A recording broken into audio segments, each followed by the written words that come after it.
आता जाऊयात नागपूरमध्ये, कारण नागपुरात होर्डिंग स्टँड उभारण्यासाठी वृक्षतोड करण्यात आलेली आहे। ट्रॅफिक पार्क चौकातील 4 ते 5 झाडं कापण्यात आली आहेत। पालिकेची परवानगी न घेता यावेळेस ॲडव्हर्टाइजमेंट एजन्सीकडून वृक्षतोड करण्यात आली आहे। पर्यावरणवाद्यांच्या संतापानंतर कंत्राटदारावर गुन्हा देखील दाखल झालाय। एकीकडे कोट्यवधींची निधी खर्चून वृक्ष लागवड करायची आणि दुसरीकडे मात्र सर्रास वृक्षतोड करायची नागरिकांकडून असं म्हणत संताप व्यक्त केला जातोय।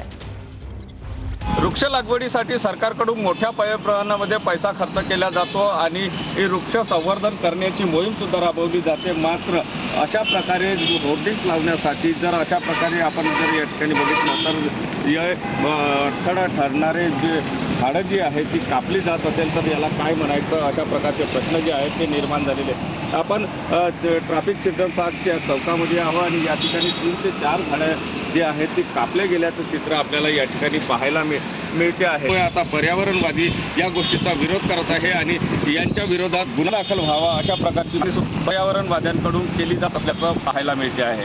कॅमेरावर सातुने लगेच, मराठी।